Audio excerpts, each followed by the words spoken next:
Hello friends, नमस्कार। कैसे हैं आप सब। आज हम बात करेंगे गले की खराश के बारे में। जैसे ही मौसम बदलता है, सर्दी, खांसी, जुकाम, बुखार जैसी समस्याएं हमें घेर लेती हैं और इनमें सबसे कॉमन होती है गले की खराश।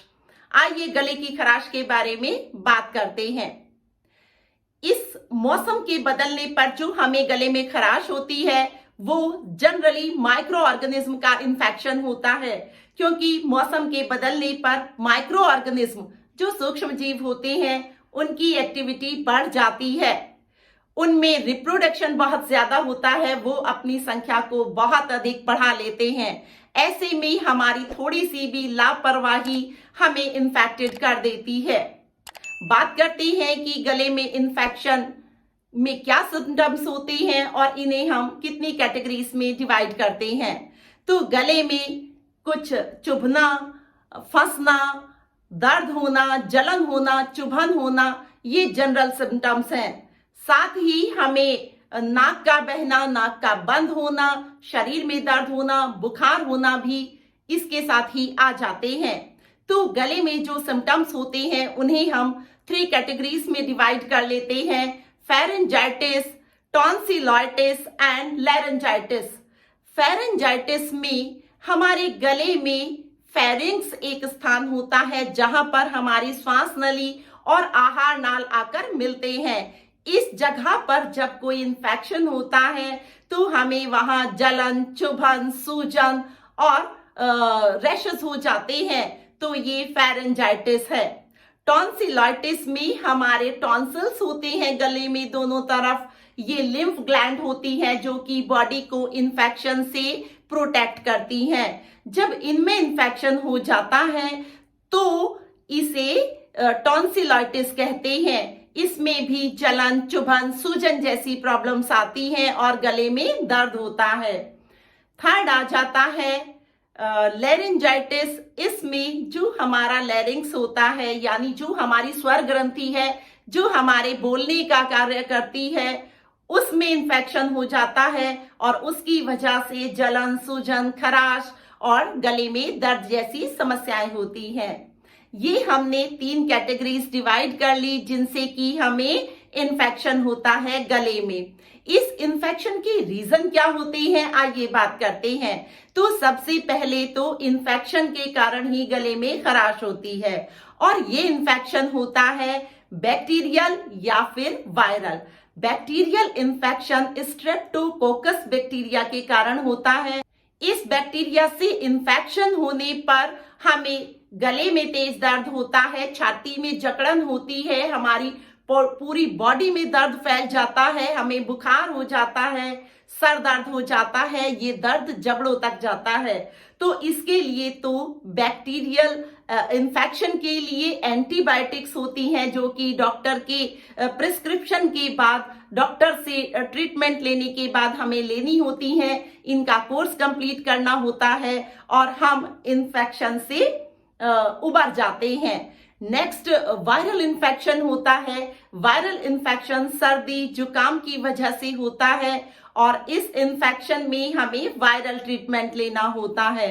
इस इन्फेक्शन में जो रेस्पिरेटरी ट्रैक्ट का अपर पार्ट है वहां भी हमें सूजन महसूस होती है, यानी जकड़न महसूस होती है। साथ ही गले में चुभन, गटकने में दिक्कत और बोलने में दिक्कत होती है। इसके अलावा एलर्जी होती है जिससे हमारे गले में इन्फेक्शन हो सकता है।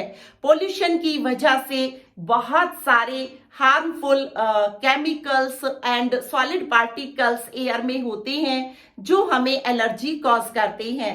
साथ ही घर में कुछ पेट एनिमल्स भी हमें एलर्जी कॉज करते हैं, उनके टच में आने पर भी हमें गले में इन्फेक्शन हो जाता है। साथ ही जब मौसम बदलता है, चेंज होता है, तो उस समय पॉलिनेशन का प्रोसेस होता है प्लांट्स में, जिससे कि जो पॉलन्स होते हैं वो एयर में होते हैं और हमारे सांस लेते समय और मुंह खोलते समय वो हमारे बॉडी में एंटर कर जाते हैं और वो भी हमें गले में इन्फेक्शन, खराश, सूजन और चुभन कॉज करते हैं। थर्ड इसका जो कॉज होता है वो होता है थायराइड ग्लैंड। हमारे गले में आगे की तरफ बटरफ्लाई के आकार की एक ग्लैंड होती है जिसे थायराइड ग्लैंड कहते हैं।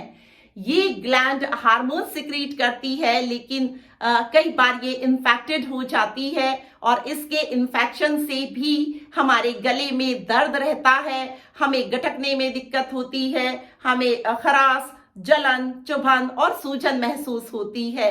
तो थायराइड का ट्रीटमेंट लेने से हम इस इन्फेक्शन से बच सकते हैं। नेक्स्ट इसमें आ जाता है स्मोकिंग। कई लोग स्मोकिंग करते हैं और उसका टार, उसके जो टॉक्सिक पार्टिकल्स होते हैं, साथ ही जो हार्मफुल गैसेस होती हैं वो बॉडी में एंटर करती हैं। ये हमारे रेस्पिरेटरी ट्रैक्ट को नुकसान पहुंचाती है। रेस्पिरेटरी ट्रैक्ट में जो इनर लाइनिंग है वो फाइब्रस होती है, उसमें फाइबर्स होते हैं जो कि इन्फेक्शन से प्रोटेक्ट करते हैं रेस्पिरेटरी सिस्टम को।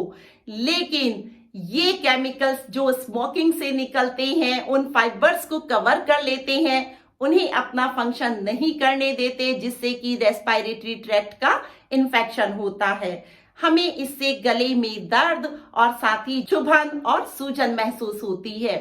साथ ही ये केमिकल्स हमारी जो माउथ की इनर लाइनिंग है उसको भी ड्राई कर देते हैं, उसकी जो इनर लाइनिंग की सेल्स हैं उनको भी नुकसान पहुंचाते हैं, उन्हें डिस्ट्रॉय कर देते हैं।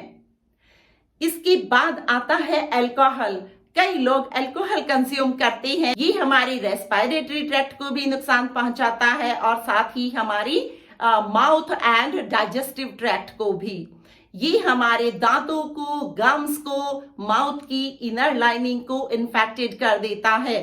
साथ ही ये सेल्स को डैमेज कर देता है, जिससे कि हमें सूखापन महसूस होता है और सूजन आ जाती है हमारे माउथ में इनर साइड में। साथ ही जो स्टमक होता है वहां से एसिड्स ऊपर की तरफ आ जाते हैं डाइजेस्टिव ट्रैक्ट में और ये डैमेज करते हैं हमारे माउथ को, उसकी लाइनिंग को, जिससे हमें गले में इन्फेक्शन बहुत जल्दी जल्दी होते हैं और हमें चुभन, खराश और जलन महसूस होती है, इन्फ्लेमेशन महसूस होता है। साथ ही जो पॉल्यूशन है वो भी हमारे गले में इन्फेक्शन कॉज करता है। बहुत सारे हार्मफुल केमिकल्स रिलीज होते हैं फैक्ट्रीज से, व्हीकल्स से, और वो कॉज करते हैं इन्फेक्शन। एयर में बहुत सारे सॉलिड पार्टिकल्स भी प्रेजेंट होते हैं जो कि हमारे माउथ में और रेस्पिरेटरी ट्रैक्ट में एंटर करते हैं। ये हमारी इनर लाइनिंग को डैमेज करके उसे इजीली ससेप्टेबल बना देते हैं इन्फेक्शन के लिए। तो हमें पॉल्यूशन वाले एरिया से भी सेफ रहने की कोशिश करनी है। अब ये इन्फेक्शन से हम कैसे बच सकते हैं, तो इससे बचने का तरीका है कि हम थोड़े से प्रिकॉशंस लें। एक तो हम बहुत भीड़ वाली जगह ना जाएं, दूसरे हम मास्क का यूज करें। फिर कहीं भी टच करने के बाद हाथों को हमें पहले धोने के बाद ही अपने मुंह में डालना चाहिए। हाथों को बार बार धोते रहना चाहिए। साथ ही हमें गुनगुना पानी इस्तेमाल करना चाहिए। ये बहुत तेज गर्म नहीं होना चाहिए, क्योंकि बहुत तेज गर्म पानी हमारे स्टमक की इम्यूनिटी को वीक कर देता है। इसके साथ ही आपको ध्यान रखना है कि आप बाहर से जो खुले में बिकने वाले फूड्स होते हैं उनका भी यूज ना करें। साथ ही खराब तेल वाला खाना जो बाहर से मिलता है उसको भी इस्तेमाल ना करें। बहुत तली भुनी चीजें भी इस्तेमाल नहीं करनी होती हैं। तो इस तरह से हम इस इन्फेक्शन से बच सकते हैं। कुछ घरेलू उपाय भी हैं जिन्हें करके गले की चुभन, सूजन से छुटकारा पाया जा सकता है। तो इसके लिए सबसे पहले तो आप गुनगुने पानी में सेंधा नमक डालकर उसके गरारे कर सकते हैं। ये दिन में 3 से 4 बार करना ठीक रहता है। साथ ही पानी में, इस गुनगुने पानी में हल्दी मिलाकर भी गरारे कर सकते हैं, या फिर सिप करके धीरे धीरे इस पानी को 3 से 4 बार पी सकते हैं। लौंग को मुंह में रखकर चूसने से भी फायदा होता है। इसके अलावा एक काढ़ा बना सकते हैं जिसमें काले मिर्च, लौंग, इलायची, अदरक और तुलसी पत्तियां डालकर उबाल लें। जब आधा रह जाए तो इसे थोड़ा थोड़ा करके दिन में 3 से 4 बार ले लें। साथ ही सौंठ, पीपली और काली मिर्च से भी एक त्रिकुट चूर्ण बनाया जाता है। इसे भी आप दिन में 3 से 4 बार शहद के साथ मिलाकर थोड़ी थोड़ी मात्रा में ले सकते हैं। तो इस तरह से कुछ घरेलू उपाय हैं जो आप कर सकते हो। शीतोप्लादी चूर्ण भी शहद में मिलाकर लेने से लाभ होता है, लेकिन अगर इन्फेक्शन सीवियर है तो आपको डॉक्टर के पास जाने की जरूरत है। ये इन्फेक्शन 10 से 15 दिन रहता है, लेकिन अगर ये ज्यादा दिन रहता है तो आपको डॉक्टर की सलाह लेनी चाहिए। बुखार होने पर या गले में तेज दर्द होने पर भी आपको डॉक्टर के पास जाकर डॉक्टर से ट्रीटमेंट ले लेना चाहिए।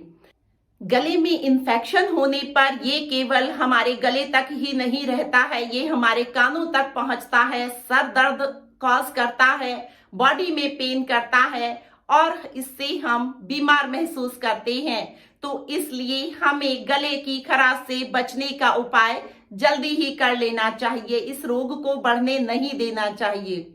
आशा करती हूं अब आप अपना ध्यान रखेंगे।